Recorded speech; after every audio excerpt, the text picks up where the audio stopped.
रामगढ़ उपचुनाव को लेकर कांग्रेस प्रदेश प्रभारी अविनाश पांडे ने बूथ कार्यकर्ताओं के साथ एक अहम बैठक की। साथ ही उन्होंने पत्रकारों के साथ प्रेस वार्ता भी की। रामगढ़ से मोहम्मद शाहिद की रिपोर्ट। को बहुत बहुत नमस्कार। और मैं धन्यवाद देना चाहूँगा कि आप लोगों को थोड़ा इंतज़ार करना पड़ा, लेकिन माफ़ी भी मांगूंगा कि आप लोग सब उपस्थित हुए। जैसा कि आप जानते हैं कि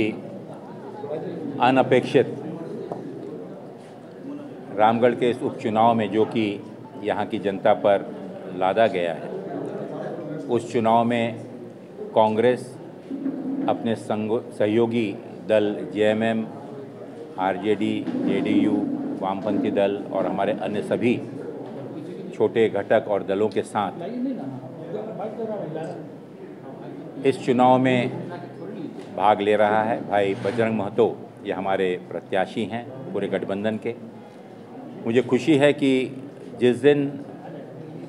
यहाँ पर चुनाव का निर्णय हुआ, उस दिन से लेकर आज तक सतत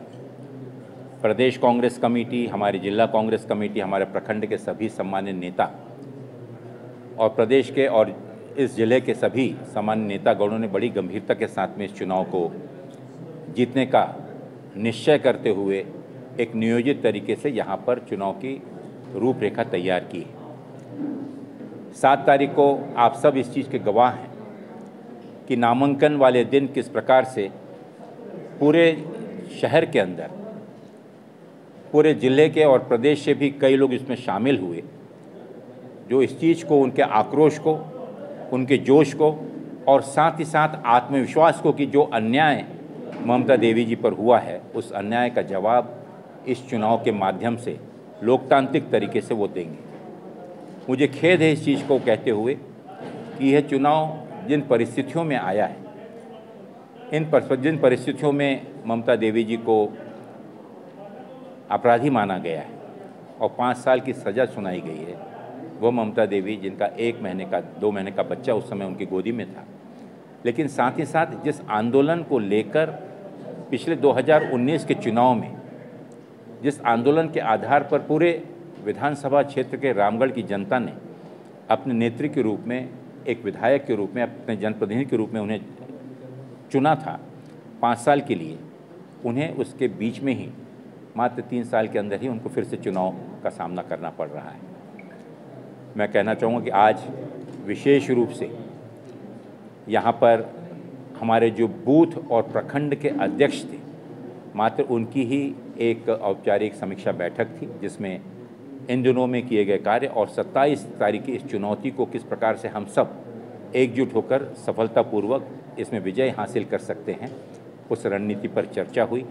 हमारे शीर्ष नेताओं में हमारे सभी सम्माननीय मंत्री महोदय, हमारे प्रदेश कांग्रेस कमेटी के अध्यक्ष, हमारे यहाँ के प्रभारी